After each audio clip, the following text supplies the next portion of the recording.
for breathing, Thomas. I don't know, my nose did a thing, and I was just like, I felt like I couldn't swallow. You're going to hear like, whistle, and like, pull up your diamonds, and I'll be like, what is that noise? And Thomas will be like, I can't get rid of that. It's your nose. Okay. Boom. Boom. Yeah. Okay, we've got 2 booms. Okay.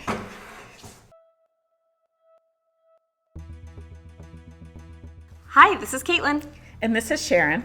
And welcome to Real Housewives on Real Housewives, where we unravel housewives' story threads and keep the tea flowing. So chic.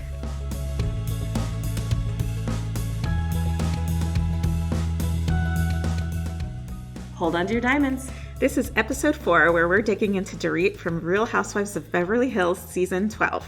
Our 2 skirmishes this week are going to be Dorit versus the armed robbers and Dorit versus the QVC hosts.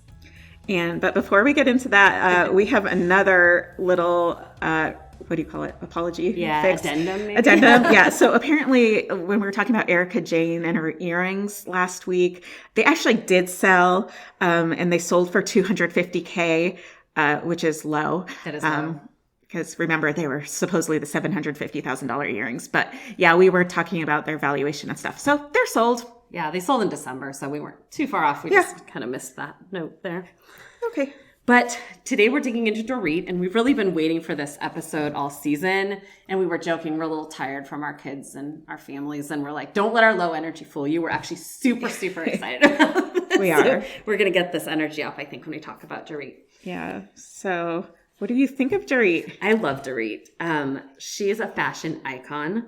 Like, I love her interview looks. They're always crazy and out there. And like, she is not afraid to plaster the name of a designer from head to toe all over her body. Like, she's a walking advertisement. I read that she doesn't take a lot of that stuff on loan or anything. She buys it. When she likes something, she purchases it. Like, she's not just borrowing a lot of those pieces. She legitimately likes the things and she buys them. Like, this season she had this kind of that Italian widow chic look with the black headband. I know, and I strangely liked it. I did too. At first I was like, oh, and then it grew on me. It was so chic. And then, she had that sort of, it was like the Queen of England or something on her shirt with the kind of peasant sleeves. Like, there's just something about her that is so fun, and like, you're just dying to see her enter a scene. So chic. So chic. Yeah, I like her because I think her fashion is fun, and the whole Barbie glam thing is really fun, and her hair. But also I like the fact that I feel like she's not judgmental. Like, I feel like if I hung out with her, she would be all dressed up in her expensive stuff, but I could wear whatever I'm wearing and she would be totally cool, not judgmental. Yeah, that's true. You don't feel like that kind of like brigade of like when people are like, clutch your pearls, like everyone has to wear the same, like, I don't know, dress code. Like, she's comfortable even though she's super fancy in a way. Yeah. And so even though her voice almost seems like that pretentious, she's not, I don't think she is at all. So. No, I think she's just a mishmash of living a lot of places. She's just kind of weird, and I like her a lot. Yeah, she's fun. So she's married to PK, Paul Kemsley. They met in New York City. So she was supposed to travel to Hong Kong, so she wasn't interested in meeting him because her friend was trying to set them up. But she did anyway, and then they hit it off. And they have 2 kids, Jagger and Phoenix. And before PK, she worked for 10 years for a swim line in Italy. So she was a designer. That's really cool. Yeah. And then she founded Beverly Beach by Dorit, which I hate that name. I don't know if anyone watched that season. And she kind of fought against that name, remember? I think it was PK that really wanted that name. Yeah, it was. And it's so bad. But her husband's kind of famous for managing Boy George, at least on the show. And she's good friends with Kyle and Mauricio. Yep. But yeah, so I feel like their marriage, what do you call them? Dorit and PK, they kind of have the same vibe as Kyle and Mauricio. Absolutely. I think that's why they're really good friends. I think so. And PK is sort of my favorite of all the franchise. I really like him. Yes, he is.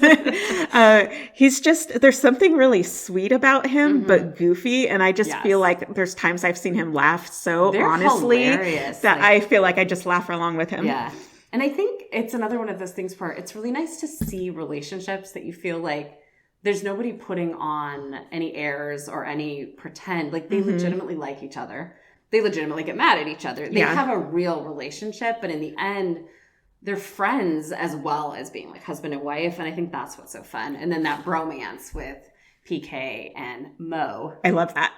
Yeah, that's one of the best too. It's like they're as much fun together as Kyle and Dorit are. So then when you put all of them together. Yes. Oh my gosh, I would totally watch just him and Mo hanging They out. remind me, you know how like on the Muppets, there's those pair of old guys that sort of sit up in the theater and like comment on things. I feel like they'll cut away to PK and Mo, and they're kind of doing that little bit. And it's like, you just need that because there's always so much tension between the women. And it's like, thank you for bringing in the comedic relief of these husbands. So I was going to say, as we're kind of like laughing, I was going to say that this is a lighter episode, and that's why we're so excited about it. And there's a part that's probably the funniest in maybe all of Housewives franchises ever, but initially it's one of the darker moments. The season opens with what we're going to call Dorit versus the armed robbers. And it really is one of the scarier Housewives moments ever. I remember when I first saw it, like I got goosebumps. Did you? I mean, I remember just watching it and feeling like cold and quiet. And so Dorit's tagline this season relates to that. She says, "You can take all my things and you won't have taken a thing that matters." And what she's referring to is this break-in. So Dorit and the kids returned from a wedding. PK stayed behind. And that night, 3 masked robbers broke in and held her at gunpoint. They took $100,000 in purses and jewelry. They threatened her life. She was really brave and tried to make herself important to them, to find the expensive things. And they left her and the kids alone. They fled the scene. They actually left her cell phone by the gate, which I thought was interesting. Maybe so they couldn't be tracked. Well, I think it's so that would give... She couldn't call right away. That gives them a couple of minutes. Yeah. I assume. I don't know. That was interesting. And I guess they don't want to leave with the cell phone because... Well, yeah. So that's like my true crime background. Yeah, exactly. Explain this to me. And it was just, I think my favorite thing was seeing the previous cast rally around Dorit. Like they showed up at her house the day it happened because they kept saying, oh, the paparazzi got pictures of all of us. But I was just impressed. It was interesting because all the OGs really went over there. And we were laughing because it sort of highlights like the OGs versus the new G's, I guess. Because all the old cast really rallied around Dorit in this moment, and the new cast didn't quite know her well enough. Like that wasn't their place. But also, if you compare, so rallying around like in a moment of crisis, like they really rallied around Dorit. Yeah. But not Diana. And I guess it is because the older cast rallies around Dorit. But maybe the newer cast would have felt more aligned with Diana. No one rallied around her. That is interesting. And why is that? Oh, Sutton didn't really rally around her very well. Sutton was a non-rallier. This is the worst, probably the worst line in Housewives history. It was beyond a bad look. You need to do it. Oh my gosh. Okay, so after Dorit's break-in, Sutton goes over to Kyle's house and they're sitting around talking and they're just both, I mean, Kyle's was in tears. Yeah. And Sutton's kind of like, oh, I found these old cookies in my car. You can, like, again, she's sort of off kilter, you can tell. And so she should know when she's off kilter that she just should listen and not talk. This is my free advice to you, Sutton. Oh, I hate this because it is beyond cringe, as our kids would say. God, it's just the worst.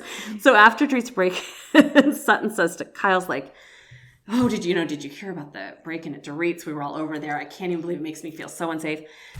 And Sutton's like, oh, I know. Like, I have been putting out fires all day too. And it's like, no, what? No. And then Kyle's like, oh, like what was going on? And she's like, there's this designer. I'm trying to get into my store from France. And, we're having immigration issues. And Kyle's like, I thought you were going to say it was like a bigger deal. And Sutton was like, well, it's a big deal to me and my business. And then she's like, this is the worst. Okay, caveat, this is the worst. Sutton was like, well, I wasn't held at gunpoint. I'm sorry. It's just like, I just wanted to turn off the TV at that point. I know. And when I went and rewatched that scene, it was so much worse than I even remembered it. Because, it was in the beginning of the season, so I'm still a Sutton apologist. And I was like, but then when I went back, I was like, oh my gosh, it's terrible. That's like one of the worst lines in Housewives history, I think. Is. Sorry, I wasn't held at gunpoint. Like, oh my God. Why would those words even come out of her mouth? And I think that really underscores the fact that Sutton is not careful with her words. I mean, this is where I almost feel like, okay, so we kind of said, Diana, you're being a little hard on Sutton. But although Diana I guess she did know about this eventually. But yeah, Sutton, zip it. Yeah. She's got to. And, It makes me feel like, are we wrong to like Sutton? Like when I look at this, A little bit. a little bit. I still like Sutton. I do too. But it just makes it around. I really need to stop giving her such pass. You know, we talk about how everyone gave Erica a pass. Right. Like in my mind, I give Sutton a pass for anything she does. Pass, you're right. Because I like her. And I'm like, well, I should really take her. The grain of salt. Exactly. So I think one of the things we were talking about too is with all of this happening this season, does Dorit come off more as a peacemaker and more motherly than maybe she has in past seasons? And I think she definitely has, because if you think about it, she wasn't really in much drama. No. Like she herself wasn't involved in drama. No. She was trying to at the Aspen Kimosabi incident, she was trying to stay with Erica to help her stay comfortable, because Erica was so upset, even though Kyle is one of her best friends. Yeah. And Kyle wanted her at Kimosabi's. And she was trying to smooth things over between Kathy and Kyle at the reunion. Well, and remember in seasons past, like Dorit got in so much trouble for just talking and talking. Yes. And there's those reunion clips where Andy yawns when she's talking. And it's kind of like inadvertent, but she does. And we didn't have a lot of those moments unless they edited them out. But I think that Dorit became a really good listener this season. Yeah. Yeah. I mean, that's good for her, because I think she is motherly. Like there is, there's totally that current of her, but I think she's felt like she had to maybe play up the gossip and she didn't have to as much. So she was a little more comfortable this season, and I think she got to be who she was a little bit more. That's interesting, because her mind was on her real life, not on her Housewives life. Yeah. So we got to see more of the real her. Exactly. Yeah. Because when you see the way she is with PK and her kids, like they adore her. So clearly, I know she has that energy, right? And we just got to see it more this season. Yeah. All definitely. right. Should we move on to something a little bit lighter? Yes, please. Yes, definitely. So next comes Dorit versus QVC host. We're quite sure how to label this, but we're also calling it Dorit gives all QVC hosts a run for their money. This is our favorite moment. I hope we can do justice to it, because I firmly believe it is one of the funniest moments in Housewives history. Yes, it is. Well, it's Jamie Lee Curtis and her lunch at Kyle's house to raise money for Children's Hospital in Los Angeles. Yep. And basically they're going through all the items, and Dorit is fangirling over all of them and over Jamie Lee Curtis and losing her mind. And Jamie Lee Curtis worked with Kyle in the Halloween movies when they were, well, not when they were kids, but when Kyle was a kid. And so they've known each other, I think, for a long time. And Jamie founded My Hand in Yours, of which when they sell these items, 100% of the proceeds goes to Children's Hospital. So they're having this fundraising luncheon. And oh my gosh, we watched it back. I was like, what is Kyle wearing?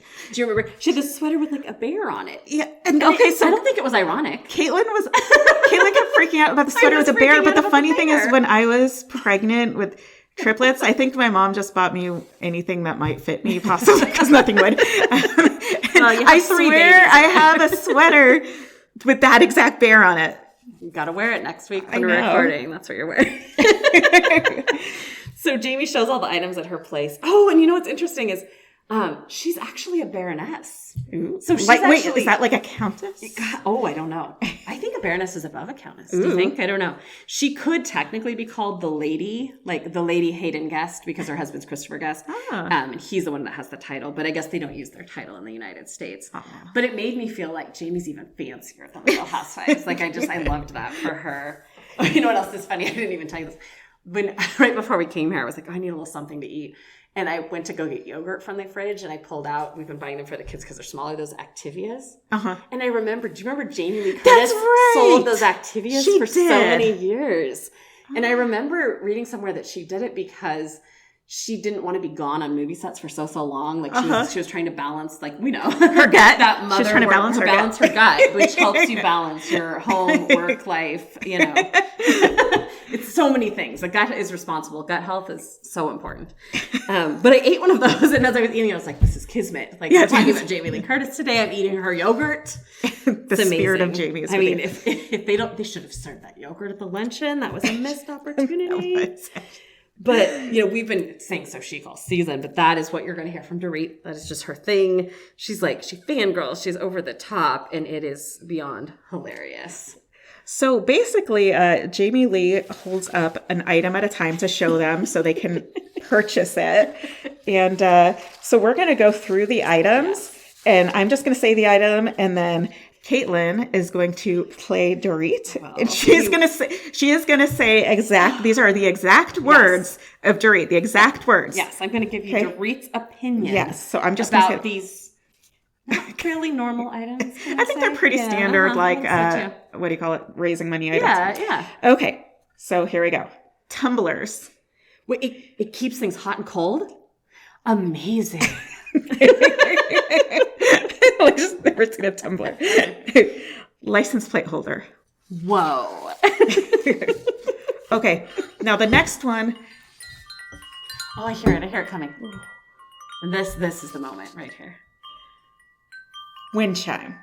Jamie, let me just say, that is the chicest wind chime that I have ever seen. It's just the best moment. And you see the other, like, they kind of pan around to the other one's faces, they're like and laughing. they're just like, you can tell, they're just like, oh my gosh, Dorit. Okay. Dog leash. Stop it right now. My paw and yours. I mean, honestly. Okay, the my paw and yours got me too. I love it too, actually. It's brilliant. Lavender candle. Oh, it's very chic. These are the hats. Oh, so chic. And snugglies. Really very chic. We're not even sure what snugglies are, but apparently we weren't sure if they were for babies or dogs or what. But so now it's like when we're at the store, everything. Like we're walking through Marshalls or something, and we're like holding stuff up to each other. And we're like, "That is the chicest coffee cup it's I have ever seen." It's the chicest tumbler, and it keps things hot and cold. I mean, like sometimes you have a cold drink, but then later you have a hot drink. Yeah, one cup does all of that. I need one. I mean, the best part is I'm sure they raised so much money because at the reunion, Jamie Lee Curtis comes back out to introduce the wind chimes have been renamed. Yes.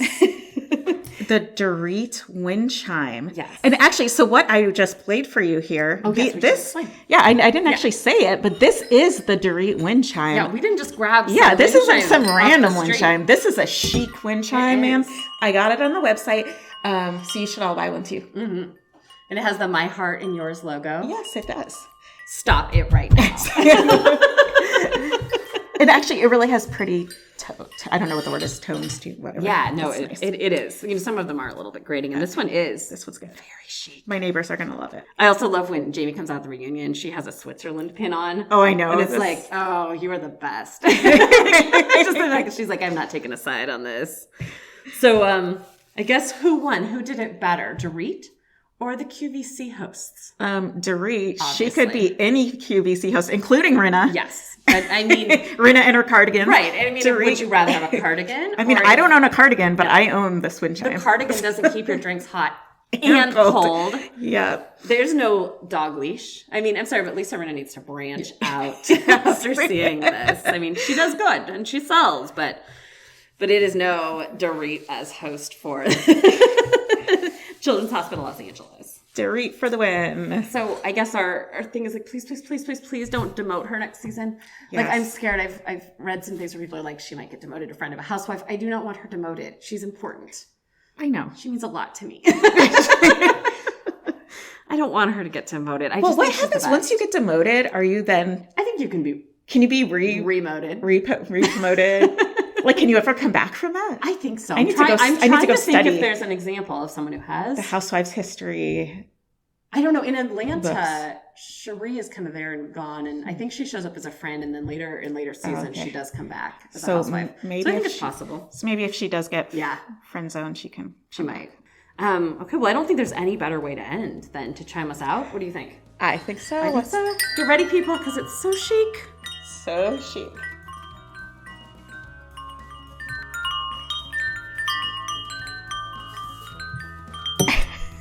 It really is pretty. It is pretty. Thanks for listening. If you enjoyed our episode, please subscribe. And if you'd like to help support us, please share this podcast with others, post about it on social media, or leave a rating and a review. Thanks again, and remember to stay out of the shade.